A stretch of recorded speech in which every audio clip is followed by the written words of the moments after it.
Hoy vamos a dedicar un tiempo a la comprensión del texto. Cuando leemos el texto, comprenderlo. Lo primero es que el texto está formado por palabras, que tenemos que entender cada palabra, qué es lo que significa. En segundo lugar, las palabras se juntan para formar frases y esas frases son las que expresan la idea que quiere comunicar, en este caso, el escritor. La comunicación, lo que leemos, puede ser bastante clara y sencilla cuando las palabras y las expresiones, las frases, son comunes entre el escritor y el lector. Entonces, si significan lo mismo para el que escribió que para el que lee, pues se entiende claramente lo que quiere decir. Si digo llueve, pues todo el mundo sabe lo que quiere decir, que llueve. Si digo que vivo en un tercer piso, pues también es claro, es evidente.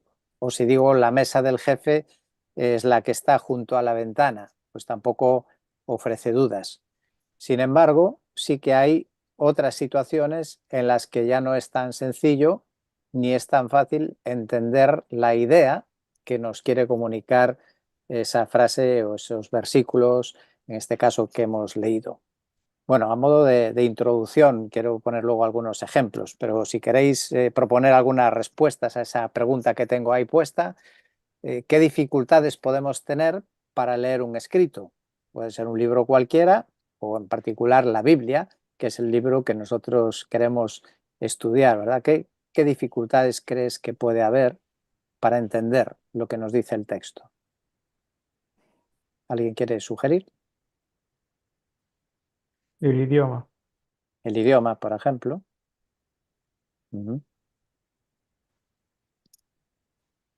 Que muchas veces no tenemos la información total de la escritura y no tenemos la capacidad de entender un pasaje, porque nos falta un texto complementario, quizás. Ujú. Nos falta información sobre lo que está hablando. A veces para mí pienso en como la falta de, no hay un tono de voz, como hablas, cuando hablas con una persona, recibes el tono y eso te ayuda a aprender, pero leer algo no tienes eso. Es otro tipo de tono, pero a veces me cuesta. Sí, falta una parte de la comunicación, que es la comunicación verbal, no solamente el texto escrito, sí.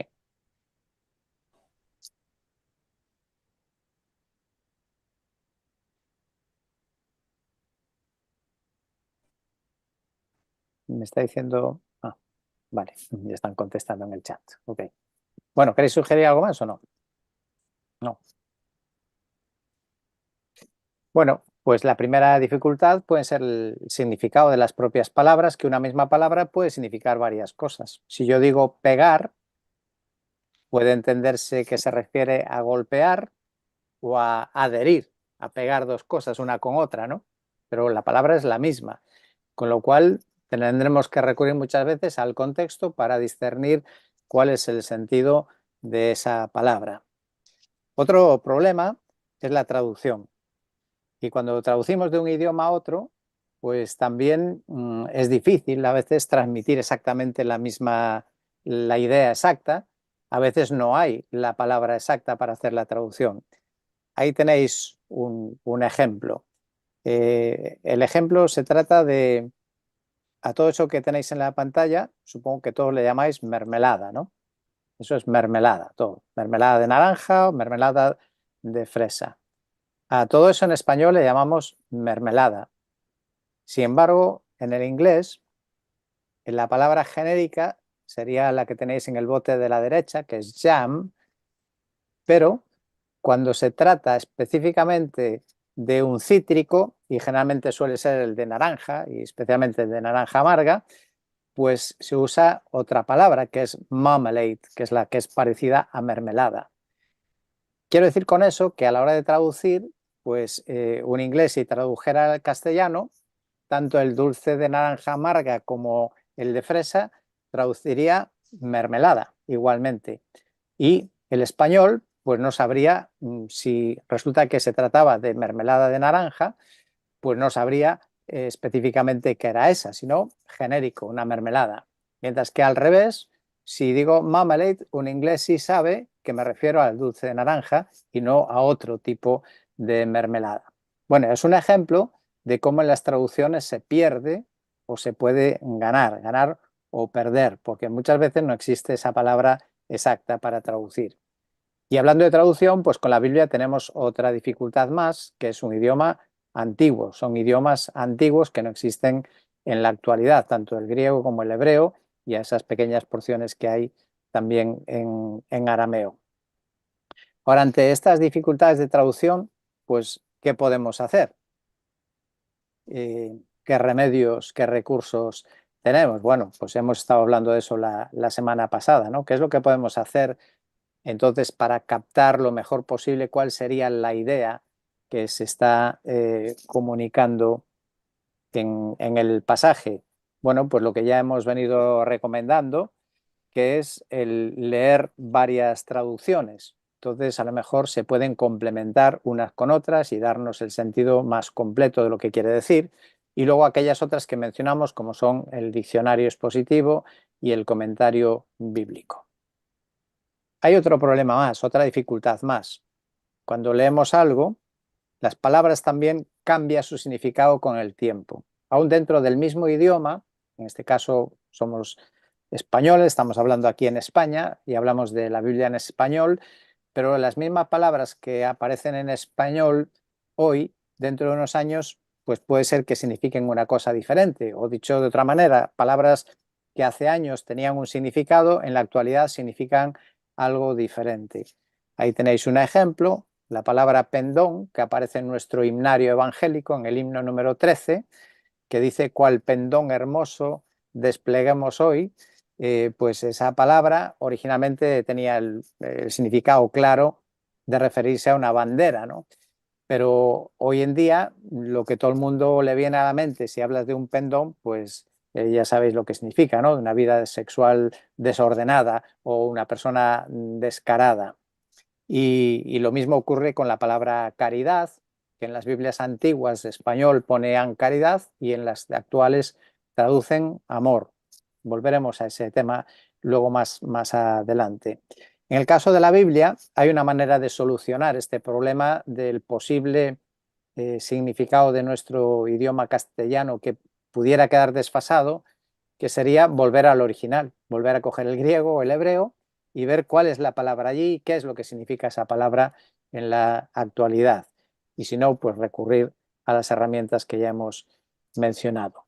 Bueno, esto es para introducirnos hoy en lo que es el significado, el estudio del significado de las palabras que tenemos que comprender.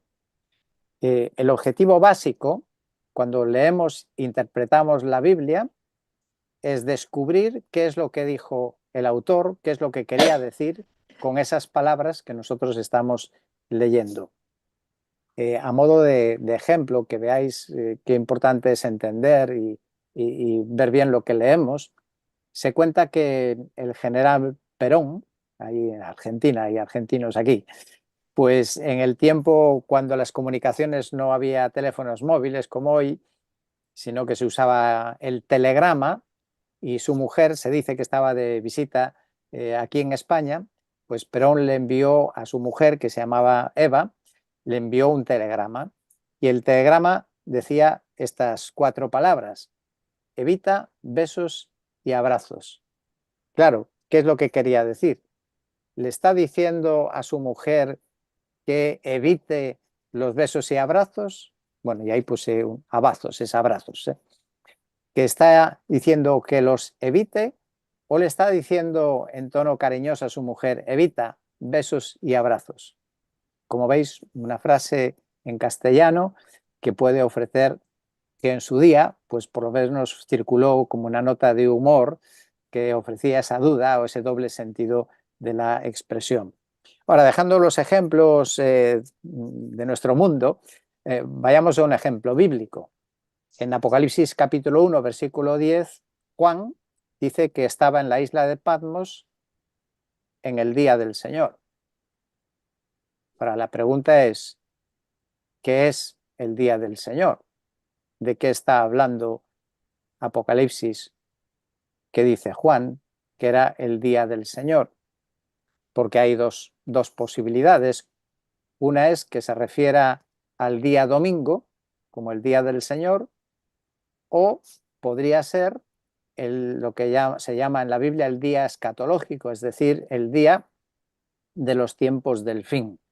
Esa expresión día del Señor para hablar de los últimos días, de los últimos tiempos, se encuentra en 2 Pedro capítulo 3, versículo 10. Entonces, claro, cuando leemos eso en Apocalipsis, Juan, ¿de qué está hablando? De ese día futuro, el día del Señor, cuando vengan todos los juicios sobre la tierra, o está hablando de que era un domingo cuando él recibió la visión.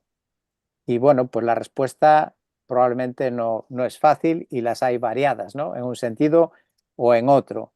Pero solo a modo de ejemplo, para que veáis algo que ya hemos estado comentando, la importancia de las traducciones, pues si coges la Biblia textual, que no es una mala Biblia, es una buena traducción, traduce directamente, en lugar de decir el día del Señor, que es lo que dice el original, pues lo traduce para hacernoslo más fácil y dice en el día dominical. Claro, lo que está haciendo es una interpretación ya y nos está condicionando al significado de ese día del Señor, que no nos queda muy claro a cuál de los dos se refiere, ¿no? Hay argumentos para una cosa y para la otra, pero os pongo eso de ejemplo, ¿no? Donde tenemos que descubrir pues qué es lo que querrá decir y a veces no hay dificultades, ¿verdad?, para entenderlo. ¿Cuál sería el proceso que debemos de seguir? ¿Cuál es el orden de trabajo para interpretar las escrituras, para entender un pasaje bíblico, para sacar la enseñanza de la Biblia? Bueno, lo primero necesitamos pues conocer ese texto bien y el texto que vamos a estudiar. ¿Y qué es la primera cosa que hay que hacer? Pues leer y leer y leer y seguir leyendo, ¿eh? Leer y releer. Una lectura sucesiva, no saltando, ver todo en su contexto y leerlo una y otra vez de manera pausada, reflexiva. Pablo le dice a Timoteo, que está al frente de la iglesia de Éfeso y por lo tanto una de sus tareas principales era la enseñanza, pues le dice, ocúpate en la lectura de las escrituras. Y seguro que vosotros os habrá pasado lo mismo que a mí, que cuando a veces lees un pasaje, lo lees una vez, lo lees dos, o a veces 10 veces ya lo has leído, o 50 veces, y todavía encuentras algo, un matiz, alguna idea que habías pasado antes por alto. Por eso es tan importante. Una recomendación práctica, en este caso la da Samuel Pérez Millos, dice que como mínimo debemos de leer esa porción entre 8 y 10 veces. Antes de empezar a sacar conclusiones y escribir cosas, él recomienda como guía práctica, pues por lo menos léetelo 8 o 10 veces y después empiezas a trabajar. Bueno, lo segundo es comprender el significado. Ya hemos insistido bastante en eso, en el significado de las palabras. Y luego vamos a intentar captar el mensaje, qué es lo que quería comunicar el escritor, esa interpretación única del pasaje. Y cuando hemos captado, creemos que hemos captado la idea, pues lo que podemos hacer es escribirlo con nuestras propias palabras. Es decir, lo que dice el texto, ¿cómo lo dirías tú con tus propias palabras? Es decir, ¿cómo lo explicarías? Aquí tenéis un ejemplo, el Salmo 46, probablemente lo sabéis todos de memoria, que dice Dios es nuestro amparo y fortaleza, ¿no? O Dios es nuestro refugio y fortaleza, nuestro pronto auxilio en las tribulaciones. Y ahí tenéis un ejemplo de cómo lo podríamos escribir con nuestras propias palabras. Pues dice, Dios es un lugar seguro donde esconderse, listo para ayudar cuando lo necesitamos. Otro ejemplo, en Lucas capítulo 6, versículos del 24 al 26, Jesús dice, ay de vosotros los ricos, porque ya estáis recibiendo todo vuestro consuelo. Ay de vosotros los que ahora estáis saciados, porque tendréis hambre. Ay de vosotros los que ahora reís, porque os lamentaréis y lloraréis. Ay de vosotros cuando todos los hombres hablen bien de vosotros, porque de la misma manera trataban sus padres a los falsos profetas. Pues ¿cómo lo podríamos decir con nuestras palabras?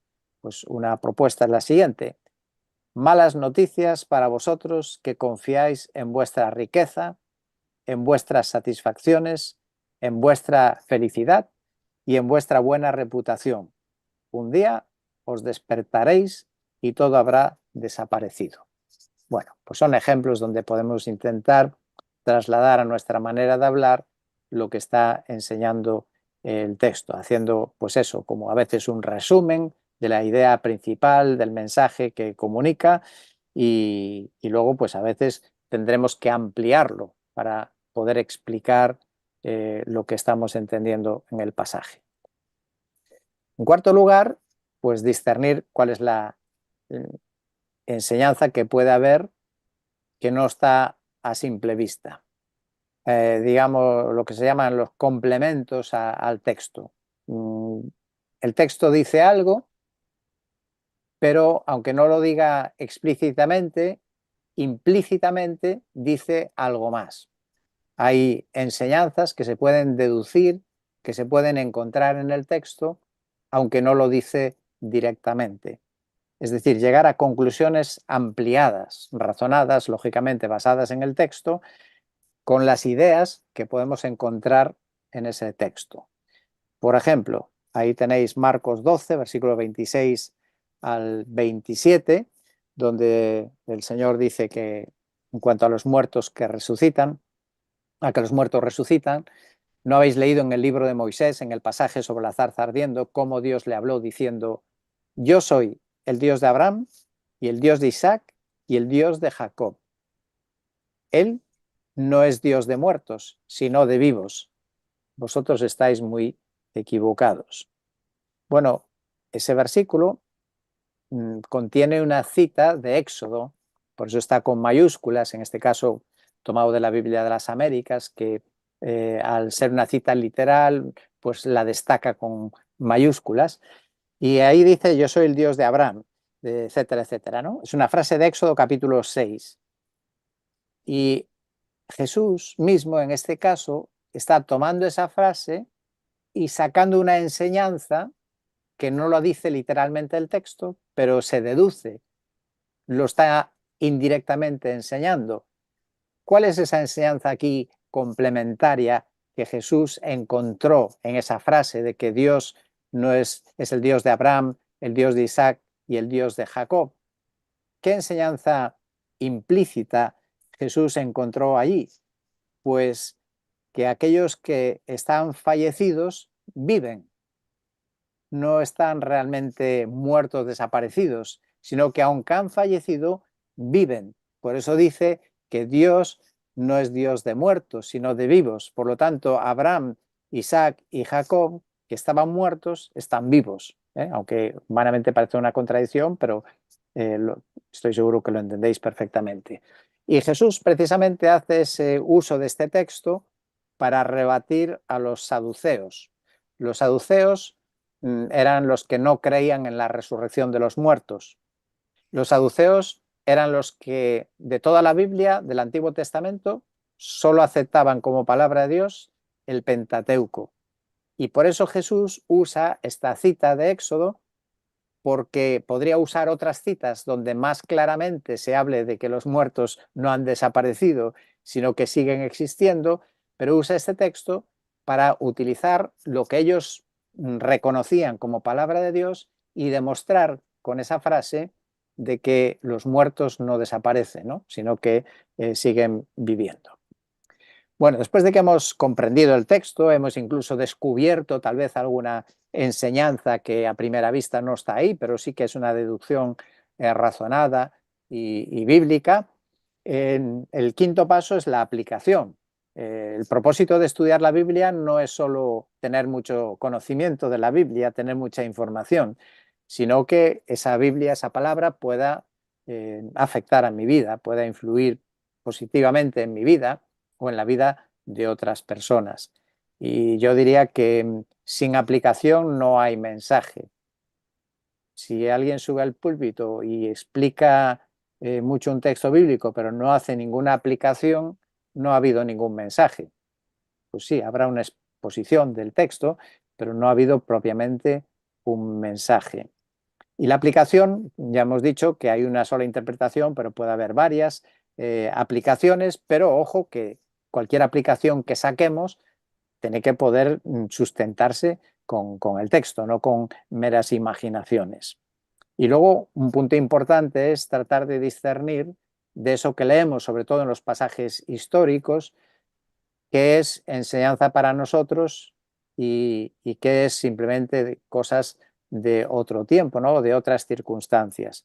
Hay que distinguir pasajes históricos que nos cuentan lo que ocurrió y pasajes doctrinales o normativos que nos dan una enseñanza que es para todos los tiempos. Voy a poner un ejemplo. Si leemos la institución de la Cena del Señor y nos fijamos quiénes participaron de la cena cuando el Señor la instituyó, vemos que no hay mujeres. Ahora, ¿quiere eso decir que entonces las mujeres estaban excluidas de participar de la mesa del Señor? Evidentemente no. Pero por eso digo, cuidado con tomar pasajes que nos narran lo que se hizo en un determinado momento y convertir eso en una enseñanza doctrinal. Porque este es un ejemplo claro donde esa sería una conclusión equivocada, decir que como no las hubo en la primera cena del Señor, pues entonces ya las mujeres no pueden participar de la cena del Señor. Entonces lo que es historia, tenemos que tener cuidado cómo lo aplicamos, ¿no? Cómo lo interpretamos y sobre todo la parte de la aplicación. Y finalmente necesitamos, o el último paso, pues es la exposición o la comunicación del mensaje que compartimos con los demás. El comunicar a otros lo que hemos descubierto en la palabra de Dios, lo que hemos aprendido de la palabra de Dios, bueno, pues luego ese arte de la comunicación es otra asignatura, es otro tema, que es la homilética. Nuestra comunicación, el desafío de todos los que tenemos que comunicar, trasladar el mensaje de Dios, sin duda es que seamos claros, que la gente entienda realmente lo que nosotros ahora también estamos transmitiendo, ¿no? Y para eso, pues, poder apoyarnos con ejemplos, con ilustraciones, con bosquejos que ayuden a la comprensión. Y también una cuestión práctica, en este caso ya es más para los predicadores, en general también es bueno tenerlo en cuenta, debemos evitar, si no es necesario, la mención de palabras griegas, palabras hebreas, palabras técnicas, sobre todo cuando estemos ante un público sencillo. El usar términos altisonantes solo busca el lucimiento personal de hacer ver cuánto sé, ¿no? Lo importante es la enseñanza que comunicamos, aunque es verdad que en algunos casos puntuales o en un estudio más profundo sí que puede ser útil hacer alguna mención. Y esa frase que tenéis abajo de todo en la pantalla es una frase del famoso predicador, dicen que el príncipe de los predicadores es Spurgeon, y que esta se la dijo a sus estudiantes y les dijo eso: procuren dar alimento para las ovejas y no para las jirafas, porque éstas pueden comer doblando el cuello. Y creo que es una buena nota que debemos de tomar todos los predicadores, que tenemos que predicar para que, si es posible, lo entienda un niño, lo más sencillo posible. Si lo entiende el niño, el adulto también lo va a entender, ¿no? Porque ese es el propósito, de que el mensaje sea comprendido. Muy bien, ¿cómo podemos entender las palabras? Y ahora voy a poner ejemplos bíblicos. Antes solo mencioné este tema y ahora voy a poner algunos ejemplos en la Biblia. Una palabra en la Biblia puede tener varios significados. La misma palabra puede significar varias cosas. Un ejemplo, la palabra ley. Cuando en un versículo de la Biblia encontramos una mención de la ley, pues ahí tenéis una lista de lo que puede significar. Puede referirse solo al Pentateuco, y lo digo porque la cita de Lucas 24 habla de la ley, los salmos y los profetas, con lo cual la ley se refiere solo a los 5 primeros libros de la Biblia, los libros de Moisés. En otros textos, por ejemplo, las segundas citas que tenéis ahí, Salmo 1 o el Salmo 19, menciona la ley del Señor, se refiere a toda la palabra de Dios, en ese caso el Antiguo Testamento. O en el caso de Éxodo 24, se habla de la ley, pero para referirse a las tablas de la ley que recibió Moisés en el monte Sinaí, es decir, los 10 mandamientos. En Daniel capítulo 6 se trata de la ley de una nación, porque habla de conforme a la ley de los medos y los persas. Entonces es la ley civil de una nación. En Romanos 7 se habla de la ley del matrimonio. Dice, la mujer casada está ligada por la ley a su marido. Tal vez sea la ley civil, podríamos incluso pensar aquí, ¿no? ¿Cuál es la ley? ¿Por qué ley está ligada la mujer al marido? Y luego está la ley del pecado, ¿no? Que menciona Romanos capítulo 7. Así que siempre que leamos la Biblia y encontremos la palabra ley, tendremos que preguntarnos a cuál de estas palabras, en qué sentido está usando el término ley. No caer solo que sea una, puede ser otra de estas. Y aquí tenéis un ejemplo donde podemos hacernos una pregunta, ¿no? Y podemos tener a lo mejor diferentes respuestas. Yo os pregunto, Pablo escribe a los Gálatas, Gálatas 6, versículo 2, llevad los unos las cargas de los otros y cumplid así la ley de Cristo. Pregunta, ¿qué es la ley de Cristo? ¿Hay algún versículo que nos diga cuál es la ley de Cristo? Bueno, seguramente hay varias respuestas, ¿no? Podría ser la ley del Espíritu. Romanos 8, 2 habla de la ley del Espíritu. Pues lógicamente la ley del Espíritu debe ser la misma ley de Cristo, ¿no? Porque Cristo y el Espíritu son parte de la misma deidad. Santiago 1 y Santiago 2 habla de la ley de la libertad. Pues también Cristo vino a llamarnos a libertad. O Pedro en 2 Pedro 3, versículo 2, pues habla de las palabras dichas de antemano por los apóstoles y el mandamiento del Señor que ellos declararon, pues eran las palabras de los apóstoles, la ley de Cristo. O tal vez podría ser pues el amar al prójimo como a uno mismo. El Señor enseñó eso y quizá pues podría ser una pista porque en Gálatas 5, versículo 14, dice, toda la ley en una palabra se cumple en el precepto, amarás a tu prójimo como a ti mismo. Podría ser esa la ley de Cristo, porque Cristo habló precisamente de ese mandamiento. Entonces, como veis, este es un caso donde, aunque los tiros más o menos sí sabemos por dónde van, pero a veces no es fácil encontrar una respuesta concreta. En el caso de Samuel Pérez Millos, él opina que se refiere al Evangelio, que la ley de Cristo es el Evangelio. Pues bueno, ahí queda. Como veis, las dificultades a veces que tenemos, honestamente, al acercarnos a un texto bíblico, no afecta a ninguna doctrina, no va a afectar a nada, pero en cuanto a comprender lo que está diciendo el texto, pues puede haber esos matices. Otro ejemplo, la palabra iglesia. La palabra iglesia, en su sentido etimológico, de donde viene la palabra, es una mezcla de dos palabras, que se traduciría literalmente llamados aparte. O sea, cuando leemos iglesia en la Biblia, podríamos sustituirlo por estas dos palabras, llamados aparte. Por ejemplo, los llamados aparte de Corinto. Ahora nosotros lo entendemos mejor usando la palabra iglesia. Pues bien, por lo menos se usa en tres sentidos diferentes en el Nuevo Testamento. Una curiosa, Hechos 7:38. En Hechos 7:38 en tu Biblia probablemente no pone iglesia. En algunas traducciones sí, y en otras no. La Biblia de las Américas sí lo pone. La King James y la American Standard Version también lo pone. En inglés ponen iglesia. Sin embargo, Reina Valera pone otra palabra, que es la que tengo puesto ahí, congregación.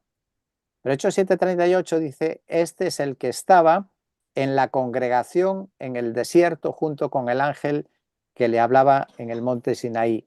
Y esa palabra ahí, congregación, es exactamente la misma que en otros versículos del Nuevo Testamento es iglesia. Así que veis que una palabra se puede usar en varios sentidos. Y directamente como iglesia, pues puede referirse a la iglesia universal, es decir, todos los creyentes en Cristo, todos los nacidos de nuevo, de todos los países del mundo, de todas las épocas, de todos los siglos de la era cristiana, todos esos forman la única iglesia universal. Pero también existe la iglesia local, por ejemplo, la iglesia en Corinto. Así que una misma palabra puede significar varias cosas. Cuando yo leo iglesia, pues entonces me puede preguntar, ¿se refiere a la iglesia universal? ¿Se refiere a la iglesia local? ¿O se refiere, en este caso, incluso a la congregación, al pueblo de Israel? Otros dos ejemplos. La palabra carne. La palabra carne en el Nuevo Testamento puede referirse a la parte material, es decir, lo que se toca de un ser vivo, de una persona. Por eso Juan 1,14, cuando habla de la encarnación de Jesús, dice: el Verbo se hizo carne y habitó entre nosotros. Jesús ya existía antes. Jesús no empezó a existir cuando nació. Cuando nació, tomó esa parte, carne, que no tenía antes. Entonces, la parte material. Pero también significa, a veces, la palabra carne, no literalmente, sino el sentido de representar la naturaleza caída, la naturaleza pecaminosa de las personas. En Gálatas 5:19 dice: ahora bien, las obras de la carne son evidentes, las cuales son inmoralidad, impureza, sensualidad. Entonces, las obras que salen como fruto de nuestra naturaleza caída. Otra palabra que tiene también varios significados diferentes, la palabra mundo. ¿Qué es el mundo? Cuando leemos la palabra mundo en la Biblia, bueno, en Génesis 1 o el Salmo 24 se refiere al globo terráqueo. Ese es el mundo, se refiere al planeta Tierra. En Juan 3:16, ¿a quién se refiere? De tal manera amó Dios al mundo, pues se refiere a los habitantes de este globo terráqueo, no al globo, a la Tierra, sino a sus habitantes. O en Lucas capítulo 12, versículo 30, pues se refiere específicamente a los que no forman parte del reino de Dios, es decir, aquellos que están bajo Satanás. Entonces aquí ya el mundo ya no son todos los habitantes de la tierra, sino una parte, aquellos que no están bajo el gobierno de Dios. Y también en Mateo 4, 8 y otros pasajes más puede referirse simplemente a lo que es material, a lo que es pasajero. Y ya de un sentido más figurado, en Santiago capítulo 3, habla de un mundo de grande, y simplemente significa algo grande, de tamaño grande, ¿no? No significa otra cosa. Entonces, otra vez, cuando leamos la palabra mundo, tenemos que preguntarnos a cuál de estos sentidos se está refiriendo. Y lo mismo ocurre con algo que ya he mencionado en muchos otros estudios, que es con la fe. Si leemos la fe, se trata de la fe humana, de creer algo, se trata de la fe salvífica, de la fe para salvación, se trata de un don espiritual que solo tienen algunos, o se trata de la doctrina. Pues todas esas cosas tenemos que entender las palabras para poder hacer una buena interpretación del texto bíblico. En segundo lugar, es la inversa. Ahora vimos ejemplos de que una misma palabra puede significar varias cosas. Y también ocurre lo contrario, que varias palabras pueden significar lo mismo, aunque la palabra sea diferente, que se usa para hablar de lo mismo. Y aquí tenéis los ejemplos. Por ejemplo, Salmo 119. Todos los versículos, si no recuerdo mal, excepto 4, todos ellos hablan de la Biblia, de la palabra de Dios. Sin embargo, lo hace de una forma elegante, poética, y recurre al uso de diferentes palabras. Entonces usa, por ejemplo, la palabra juicios, la palabra testimonios, estatutos, ley, palabra. Todo eso se refieren a la palabra de Dios. Es una manera elegante de no repetir siempre la misma palabra y que al final, pues esas palabras describen matices de lo que es la palabra de Dios. Otro ejemplo, el reino de Dios y la gloria. Pues comparas Mateo 20 y Marcos 10 es la misma historia, las mismas palabras, y en una dice el reino, refiriéndose al reino de Dios, y en el otro usa el término de la gloria de Dios, su gloria. Así que el reino de Dios es la gloria es el reino. Se refiere en este caso, con dos palabras diferentes, a lo mismo. Y el tercer ejemplo, también en la vida, o la vida eterna, dice, es mejor entrar en la vida con un solo ojo que teniendo dos ojos ser echado en el infierno.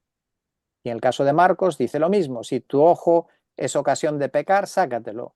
Te es mejor entrar, en este caso dice, al reino de Dios con un solo ojo. Entonces, la vida eterna o el reino, pues vienen a significar la misma cosa, aunque usan palabras diferentes. Bueno, ¿vais bien? ¿Vamos bien? Vamos a ir complicándolo más. Otro problema que mencionábamos al principio en la introducción es la evolución del significado de las palabras, es decir, que con el tiempo van cambiando su significado. Ahí tenéis ejemplos. Si tienes la Reina Valera, pues 1 Corintios 15, versículo 33, dice, no erréis, las malas conversaciones corrompen las buenas costumbres. La palabra, ahí aparece conversaciones. Claro, ¿qué entiendes tú por una conversación? Resulta que si coges la Biblia de las Américas, que es una traducción, pues digamos, un poco más actualizada, dice, las malas compañías corrompen las buenas costumbres. Y claro, tú dirás, ¿y cuál es la que dice la enseñanza correcta? Bueno, pues es un problema del castellano en este caso, porque antiguamente la palabra conversación tenía el sentido de modo de vida, el modo de vida. Entonces, un mal modo de vida corrompe las buenas costumbres, llevar una mala vida, y el sentido pues, actual es el de la compañía. Otro ejemplo muy mencionado es el de el amor. En Reina Valera 1909, es decir, el castellano anterior a nosotros, a todo lo que hemos nacido, supongo que todos los que estamos hoy hemos nacido después de 1909, pero el castellano de ese tiempo, pues tú lees, por ejemplo, el capítulo del amor y cualquier otro pasaje que habla del amor, y en lugar de amor pone caridad. Entonces, pues nos invita a tener caridad. Y claro, hoy caridad para nosotros significa pues dar una limosna a alguien, ¿no? O ayudar a una persona, ser caritativo. Pero no, originalmente la palabra ahí tenía que ver con amor. Entonces ya Reina Valera 60 y todas las versiones siguientes ya han cambiado la palabra y han puesto amor. Porque si dejaran la antigua de caridad, nosotros estaríamos entendiendo mal lo que quiere decir la Biblia. Otro ejemplo también de 1 Corintios 13, la palabra traspasar, que aparece en algunos otros pasajes de la Biblia. En el caso de 1 Corintios 13, versículo 2, en castellano antiguo decía, si tuviese toda la fe de tal manera que traspasase los montes y no tengo caridad, nada soy. Claro, leído así, dice que con la fe tú podrías traspasar una montaña, es decir, atravesarla por el medio, ¿no? Pasar de un lado a otro. Pero esa no era la idea. En el tiempo en que se escribió La Reina Valera en 1909, la palabra traspasar tenía el significado de trasladar. Entonces ya hoy coges la Reina Valera 60 o la Biblia de las Américas y ya dice, si tuviera toda la fe como para trasladar montañas. Pues cambia mucho, ¿verdad? Y eso es porque el castellano ha ido evolucionando, ha ido cambiando el significado de las palabras mismo en español. Y luego hay otra matiz más también, es que aunque no haya cambiado exactamente la palabra, que es el último ejemplo, sí cambia el sentido por el que se usó, porque se escogió esa palabra. Un texto muy usado en la evangelización, porque la paga del pecado es muerte, pero la dádiva de Dios es vida eterna en Cristo Jesús, Señor nuestro. Bien, el texto se entiende, creo que todos lo entendemos. Pero hay una idea que originalmente se trataba de transmitir con esa frase de la paga, que para nosotros hoy probablemente está perdido ese significado. ¿Por qué? Porque la palabra que usa allí Pablo es un término que se refería específicamente a lo que recibían los soldados como salario, o bien en dinero o en especie. Era la paga de un soldado. Y eso era famoso porque era una paga miserable, era un pago miserable el que tenían los soldados. De hecho, ¿os acordáis que cuando bueno, no sé si decir se convirtió, cuando se convirtieron soldados o cuando querían manifestar arrepentimiento y fueron a Juan el Bautista y le preguntaron qué es lo que tenían que hacer los soldados? ¿Y os acordáis lo que le dijo Juan? Juan no le dice que dejen las armas ni nada de eso, ¿no? Pero él les dijo: a nadie extorsionéis ni a nadie acuséis falsamente, y contentaos con vuestro salario. Claro, ahí se ve ese problema que tenían, que como tenían un sueldo miserable, un pago miserable, una paga miserable, pues entonces los soldados solían hacer extorsión, abusar de ese poder que tenían o con falsas acusaciones, y no se contentaban con su salario. Recuerdo que, no sé si sigue ocurriendo en la actualidad, pero cuando nuestro hijo estuvo ahí unos meses en México, pues uno de los problemas que nos decía que había allí en el país y que era peligroso era porque en la carretera te podía parar la policía y te exigían un pago de una multa. Se la inventaban ellos la multa, pero era una manera de recaudar dinero, ¿no?, en países corruptos. Pues bueno, en este versículo entonces Pablo intencionadamente está usando esta idea de la paga del soldado, que era miserable, para hablar de lo miserable que es la paga del pecado. La paga del pecado es miserable. Entonces los supuestos beneficios, porque claro, cuando uno peca porque supuestamente hay un beneficio, ¿no? Si alguien miente, porque lo hace, porque supuestamente hay un beneficio en ocultar algo.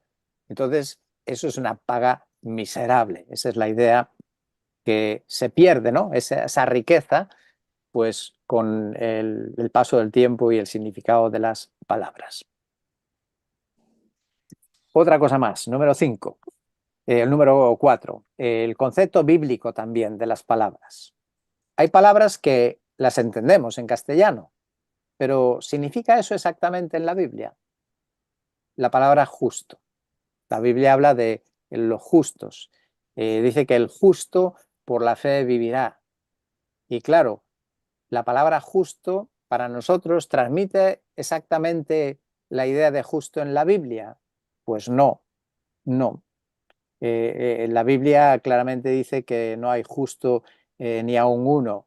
¿Y cuál es el sentido, ¿no?, de que el justo por la fe vivirá? Entonces, ¿se puede ser justo o no puede ser justo? Todo tiene que ver con la justificación. O la palabra perfecto. Hay algunos versículos, ¿no? Pablo en Filipenses habla de llegar a ser perfectos. Hombre, eso es un imposible. Pero es que en la Biblia esa palabra tiene el sentido de maduro, de madurez, no el sentido que nosotros le damos a la palabra perfecto. Luego, número 5, hay palabras que encierran un concepto teológico, ¿no?, que van mucho más allá que lo que puede significar en castellano redención, justificación o la propiciación. Bueno, es una palabra que casi es una palabra técnica, ¿no? Nadie usa en la calle hoy el término propiciación. Sin embargo, lo tenemos en la Biblia y tiene un significado muy rico y muy importante. Número 6, otra cuestión a tener en cuenta en las palabras que hemos de entender, pues el uso figurado de las palabras, ¿no? El uso figurado. Pues la palabra casa, aquí tenéis una cita de Ezequiel, capítulo 44, donde se menciona por lo menos 3 veces la palabra casa, pero significa cosas diferentes. La primera mención, la casa del Señor, pues ahí se refiere al templo. La segunda y tercera, la casa de Israel, se refiere al pueblo, a la nación. Así que, como veis, una misma palabra que se usa en sentido figurado y en sentidos diferentes.